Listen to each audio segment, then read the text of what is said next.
اعوذ باللہ من الشیطان الرجیم، بسم اللہ الرحمن الرحیم۔ سورہ بقرہ آیت نمبر 34 ہو گئی تھی، 35 سے ہم نے وَقُلْنَا اور کہا ہم نے، یا آدم اے آدم، اسکن تم رہو، سکونت اختیار کرو، انتا تم بھی، وزوجک اور تمہاری بیوی بھی، الجنہ جنت میں، تم اور تمہاری بیوی دونوں جنت میں رہو،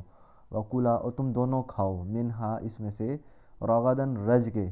رغدن کا مطلب ہوتا ہے رج کے، اور تم کھاؤ جی بھر کے، رج کے کھاؤ، حیثو جہاں سے بھی، شئتما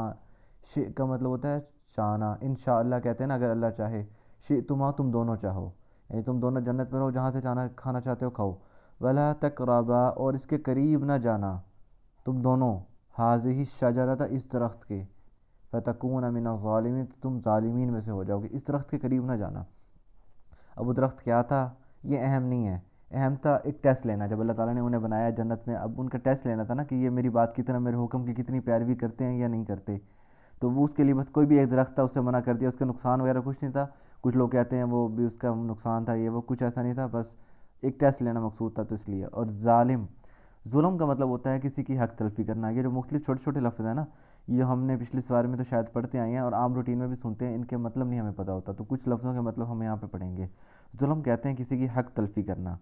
اور وہ جب اللہ تعالیٰ بار بار کہتے ہیں نا، وہ اپنے نفس پہ خود ظلم کرتے تھے، یعنی ان کے نفس کا حق تو یہ تھا کہ انہیں جنت ملتی، لیکن وہ اپنے نفس پہ ظلم کرنے، اپنے نفس کی حق تلفی کر کے انہیں جہنم کی طرف لے کر جاتے تھے، تو اس لیے اللہ تعالیٰ نے یہ کہا کہ وہ اپنے نفس پہ ظلم، تو ظلم کا مطلب حق تلفی کرنا کسی کی۔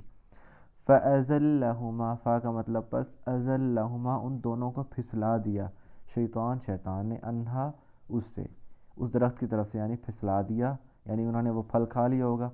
فَأَخْرَجَهُمَا پس نکلوا دیا یا نکال دیا، اس نکال دیے سے مراد یہ نہیں ہوتا کہ اس نے شیطان نے نکالا، بلکہ اس نے ایسا کام کیا کہ ان کو نکلنا پڑا، تو اس کو نسبت مجازی کہتے ہیں۔ فَأَخْرَجَهُمَا پس نکال دیا اس نے ان دونوں کو، مما اس چیز میں سے، کانا فیہ جس میں وہ تھے، یعنی جنت، تو اس نے ان کو جنت سے نکال دیا۔ وَقُلْنَا اور کہا ہم نے، اہبطوا اس کا مطلب ہوتا ہے کسی بھی اوپر والی جگہ سے نیچے اترنا، اہبطوا اترو، بعضکم تم میں سے بعض لوگ، لبعض بعض کے لیے، عدو دشمن ہوں گے، اس سے مراد یہ نہیں ہے کہ انسان انسان کا دشمن ہوگا، یہاں پہ ایک چیز اور بھی سمجھی جائے کہ شیطان کو، ان کو بھی، جنوں کو بھی جنت سے اترنے کا حکم دیا گیا تھا ساتھ ہی، اور ساتھ ہی انسانوں کو، تو یہ بتایا جا رہا ہے کہ انسان اور شیطان ایک دوسرے کے دشمن ہوں گے، تم دشمن ہوگے ایک دوسرے کے۔ وَلَكُمْ فِي الْأَرْضِ اور تمہارے لیے زمین میں، مستقر قرار کی جگہ، ٹھکانہ رہائش ہوگی، وَمَتَاعٌ اور قلیل فائدہ ہے، اِلیٰ کا مطلب کی طرف، ہین، ہین کا مطلب ہوتا ہے مخصوص وقت، تمہارے لیے زمین میں رہنے کی جگہ اور قلیل فائدے کا وقت ہوگا، قلیل فائدہ ہوگا ایک مخصوص وقت تک۔ فتلقا فا کا مطلب پس، تلقا کا مطلب ہوتا ہے اچک لینا یا چھین لینا، لیکن یہاں پہ اللہ تعالیٰ سے مطلب اس نے فتلقا اس نے چھین لیے یا سیکھ لیے، آدم سے، من ربہ اپنے رب سے، یعنی آدم نے اپنے رب سے سیکھ لیے، کلمات کچھ کلمات، فتاب علیہ تو توبہ قبول کر لی، انہو بے شک وہ، هو التواب بہت توبہ قبول کرنے والا ہے، الرحیم رحمت کرنے والا ہے۔ اچھا یہاں پہ کچھ بہت کمزور روایت بھی مشہور ہیں، کہ بھی کسی نے کہا ہے کہ بھی انہوں نے آسمان پہ کلمہ لکھا ہوا دیکھا، لا الہ الا اللہ محمد رسول اللہ کا نام دیکھا، تو اس وجہ سے، تو یہ ساری روایات ضعیف ہیں، ان کا حقیقت سے کوئی تعلق نہیں، قرآن پاک میں یہ بتایا ہوا ہے۔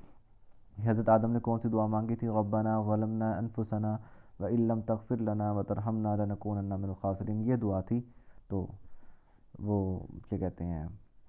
یہ دعا تھی جس کی وجہ سے اللہ تعالیٰ نے ان کی توبہ کو قبول کر لی۔ آج آیت نمبر 37 تک ہی، کل انشاءاللہ ہم آگے پڑھیں گے۔ وما علینا الا البلاغ المبین۔